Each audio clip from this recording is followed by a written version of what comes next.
Ladies and gentlemen, welcome once again. I hope you're doing great.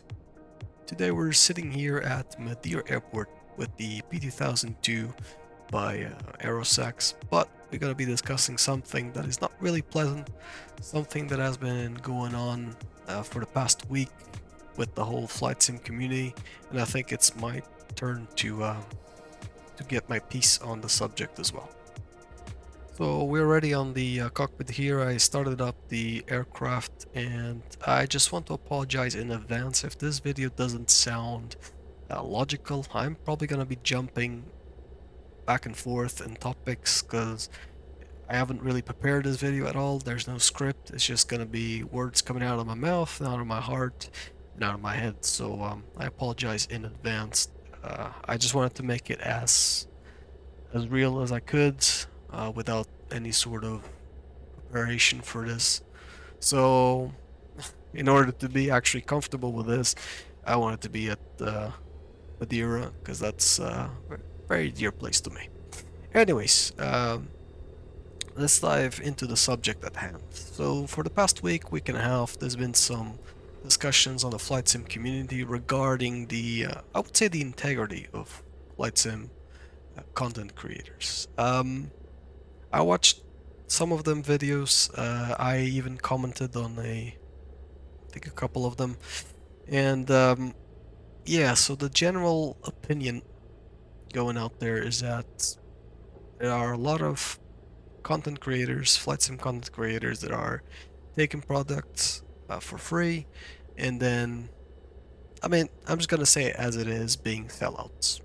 Okay, it's not really new. I think regardless of the category of content that you are creating, there's always been people who you could classify as sellouts if you really want to be aggressive about it, I guess.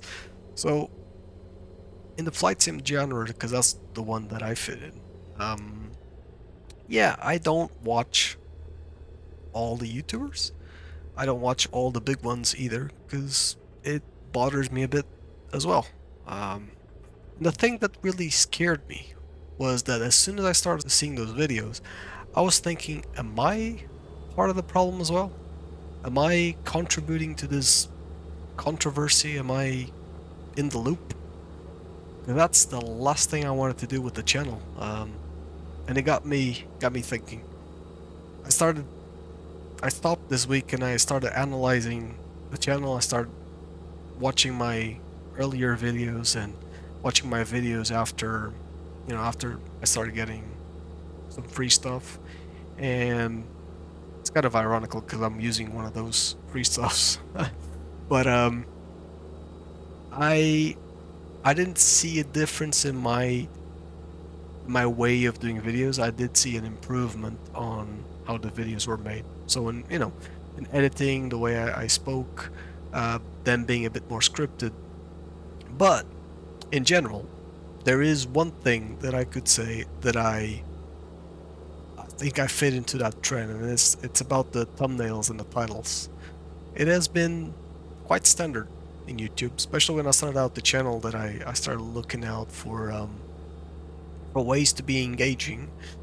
And one of the recommendations that I saw in almost every website is, create good, catchy thumbnails, good, catchy titles. And I think that makes a lot of sense. I mean, if you don't get people to click your video, if you don't give them any sort of incentive to click it and at least watch it for a bit, I mean, you're not going to get into any interactions, you're not going to grow. That's plain and simple what I guess the YouTube is going on, going for right now. But clickbaiting and creating catchy titles or thumbnails is quite two different things, in my opinion. So yes, you can create some very catchy titles to, I crashed my plane, what happened, sort of like that. Or some of the thumbnails that I did on the channel as well, they were pretty cool. They looked pretty cool, I think, anyways. Maybe I'm tooting my own horn here, but I think some of the titles that I used were also very catchy and made some people click my videos, even though my views are not that high.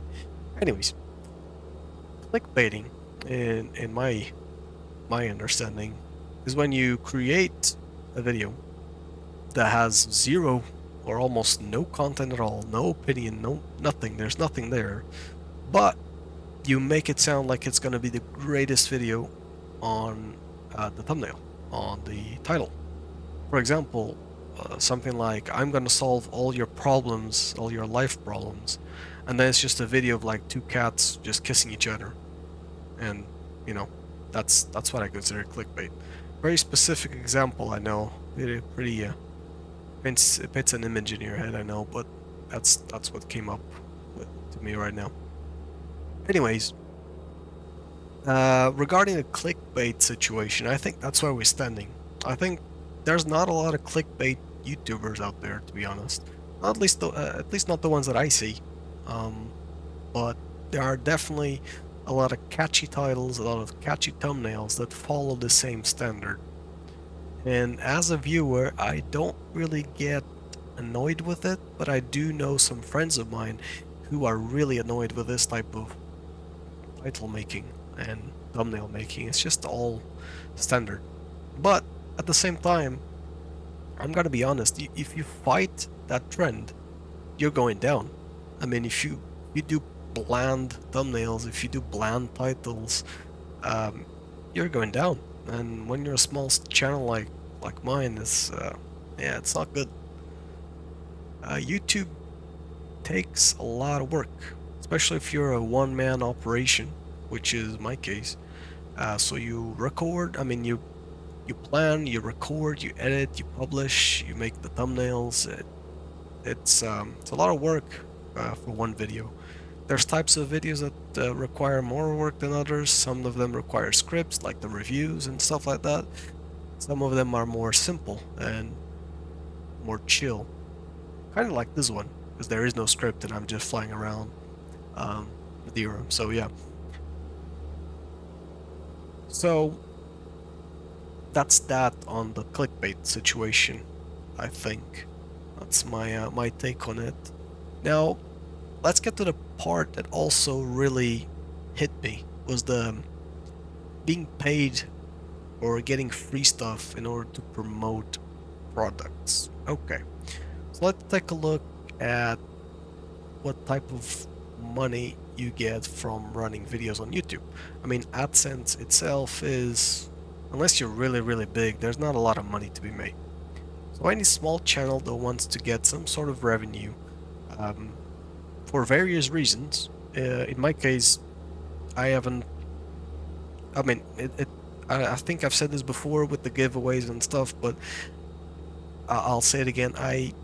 All the money that I made from AdSense on YouTube, so all the money from getting, I guess, being monetized, I've either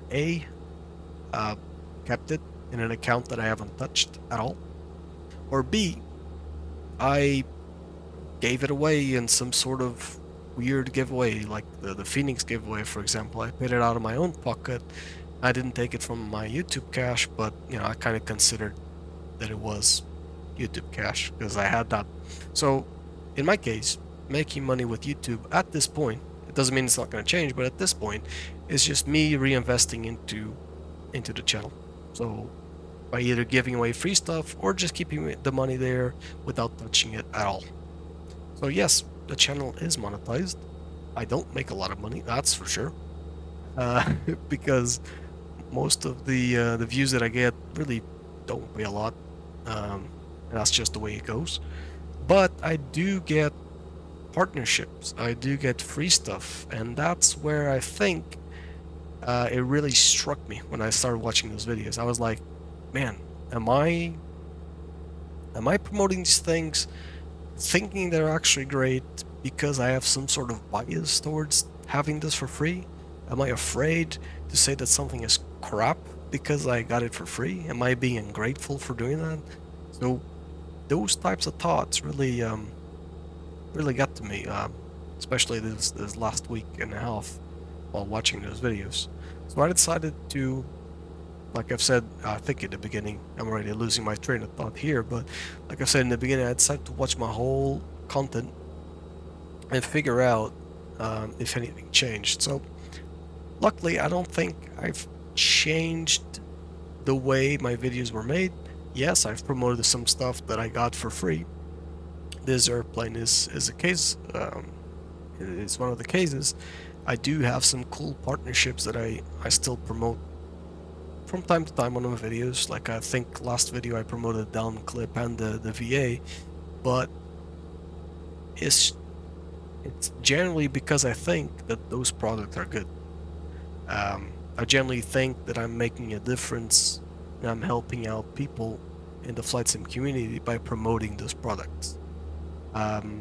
Never, I don't think no, I've never actually. I'm thinking about all the free stuff that I got, but no one ever asked me to, oh, please don't talk smack about my product, and you know, I'll just give it away for free.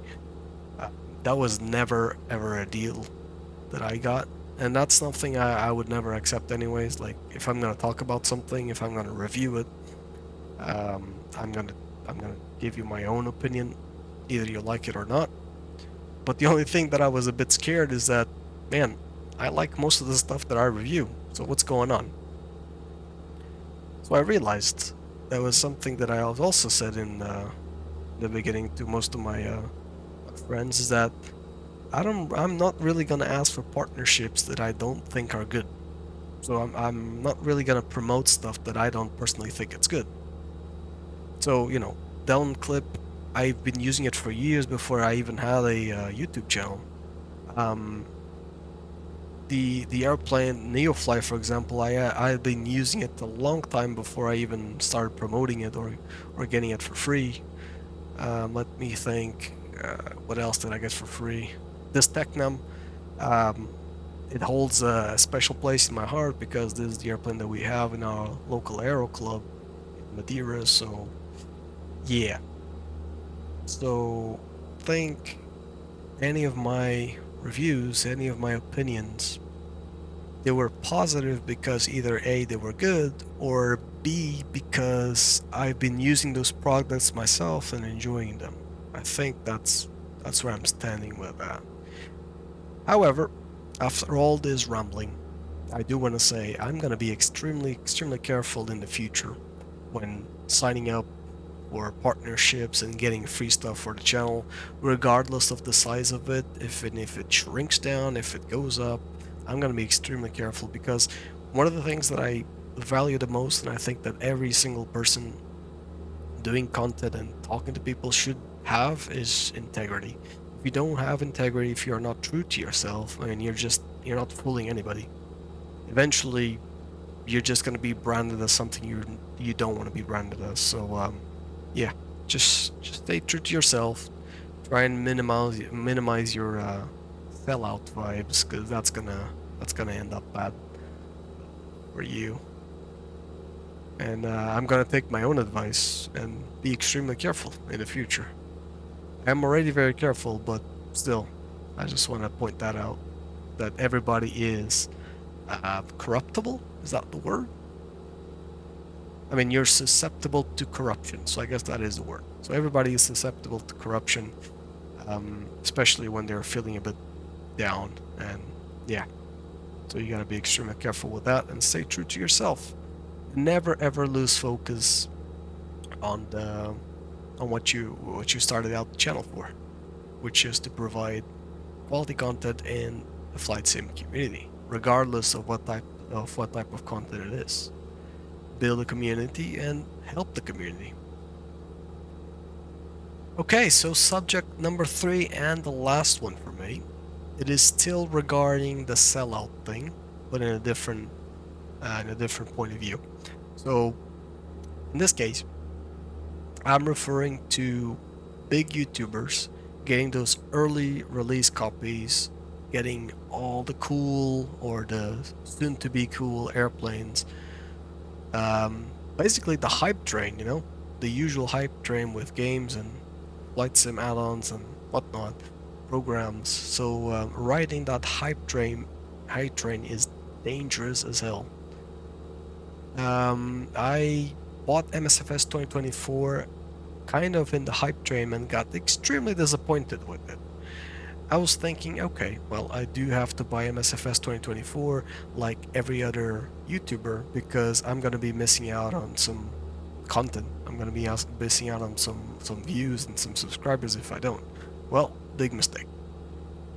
Luckily enough for me, I usually don't buy add-ons in the hype train, and I hope you guys watching don't as well, because I always follow this advice that I'm gonna share with you guys.